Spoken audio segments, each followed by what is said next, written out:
that's cheating. No.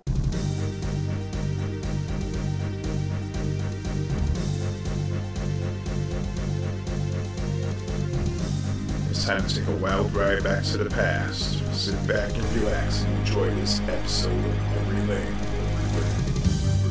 Welcome to a very interesting episode of Memory Lane. I'm not sure how to begin this episode, but it's going to be about video game kiosks that blew my mind when I was younger. Down below, I want you guys to also share your memories on video game kiosks as well. And I'm going to start off with the first one right here.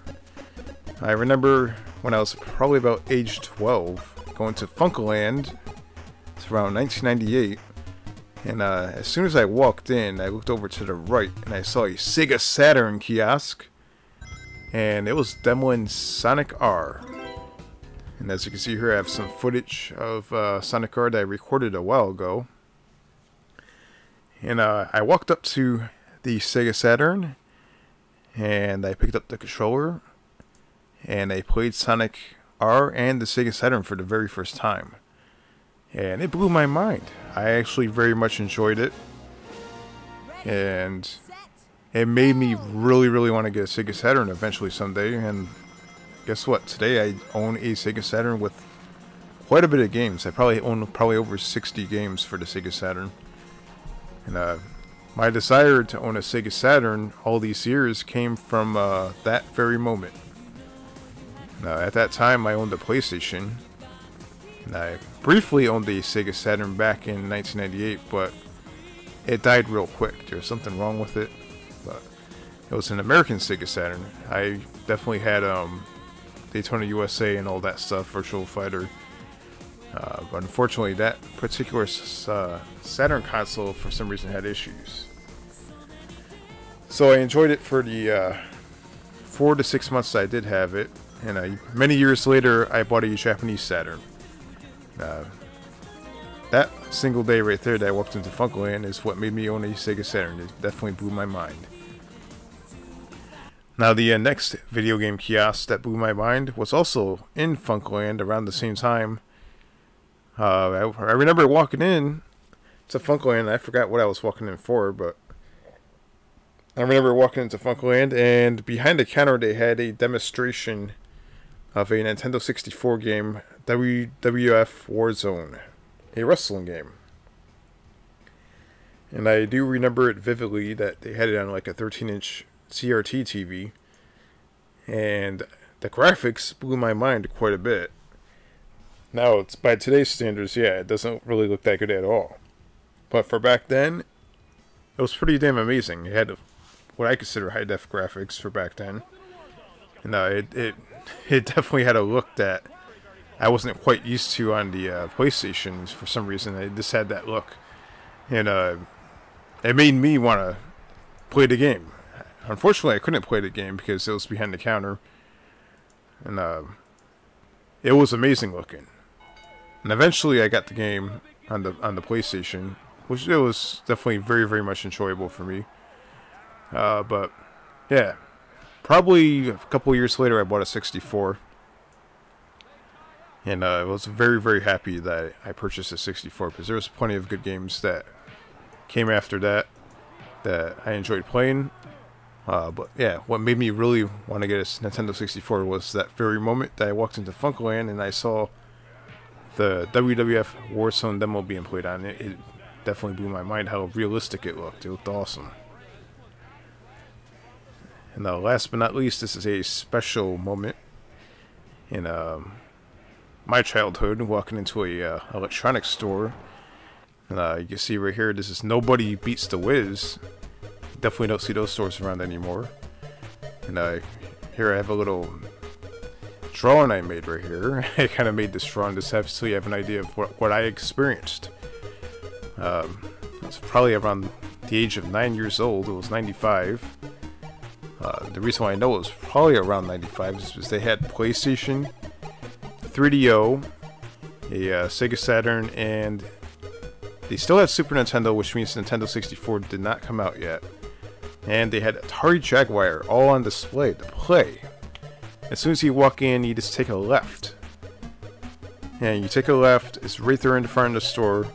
They had a whole wall. It was black, and they had decent sized TVs also. They didn't have small 13-inch TVs. They had like 24-inch.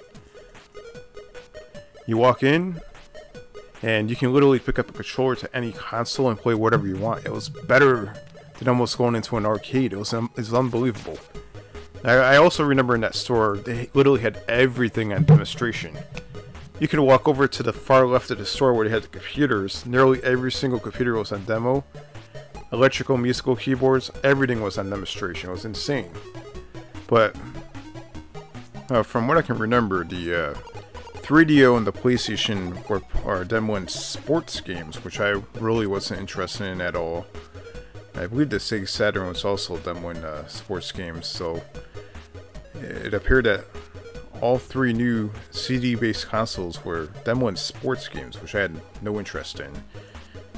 The Super Nintendo, I do remember demoing, what the hell is that game? Sonic Blast Man, I believe that's what it's called. Let me look that up real quick.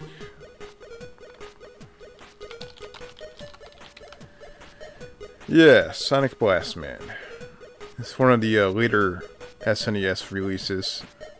Might have been the second one. But yeah, they had Sonic Blast Man 1 or 2 on demo. Now, I do remember playing that. That was actually quite fun. But my most biggest memory from this was they had an Atari Jaguar on demo. It was on a separate little podium post. It was separate from the wall. And that TV was probably about 24 inches, as mentioned before, CRT. And they were demoing Wolfenstein 3D on the Atari Jaguar. Now, I was previously used to playing that on the PC, on DOS. And when I walked in and saw the Atari Jaguar version, this is the first time I've ever seen a Jaguar, or this version of the game. It blew my mind, because when they developed that game for Jaguar, they used Doom graphics. They used a Doom engine, I guess. You know, I was 9 years old. I played the DOS version of it, and the DOS version blew my mind, and I constantly played that game back in the day. And, I picked up the Jaguar controller, and contrary to what many people say, it definitely felt comfortable in my hand. I enjoyed playing the Atari Jaguar. And my one and only experience playing the Atari Jaguar was Wolfenstein 3D and Nobody Beats the Wiz, and I very much enjoyed it. And till this day, I would love to have an Atari Jaguar. But they have risen in price very, very much, unfortunately, so I have yet to get my hands on one of those, and maybe someday I will have one. Ever since that day, I definitely had a desire to own an Atari Jaguar. That Wolfenstein 3D demonstration blew my mind. And one thing I remember about Nobody Beats the Wiz is the layout. It was fantastic. It was like one of the best video game sections I've ever seen for back in the 90s. You walk in, they didn't have any of the games right out there to buy. It had all the systems set up right out in the open for you to play, just right there. It was like almost going to like an E3 or something like that, like a gaming expo. It was crazy. You know, they had red carpet. All the cabinets were black. The ceiling had like, it was all dark. It was like going into like a movie theater. They had like fancy lighting on the ceiling, so it was pretty cool. It was like going into like not like a Best Buy today. Like Best Buy's brightly lit. This was like dimmed. Everything was like more focused on the products. It was like going to like a special event or something like that, like an expo. It was really, really cool. I liked how the Nobody Beats the Wiz had their setup. Yeah, that was probably the kiosk that blew my mind the most when I was younger. Atari Jaguar, out of all things. Wolfenstein 3D. So down below, I want you to share your memories on video game kiosks. Back when you were younger, which video game kiosk blew your mind the most?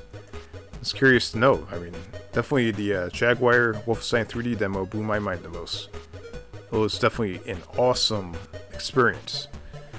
And, you do not find video game kiosks like that anymore, because of course you can just play demos right off your consoles nowadays, but yeah, definitely had a huge effect on me when I was a child. I definitely enjoyed playing that console very, very much. All three consoles, actually. Yeah. Don't forget to comment down below.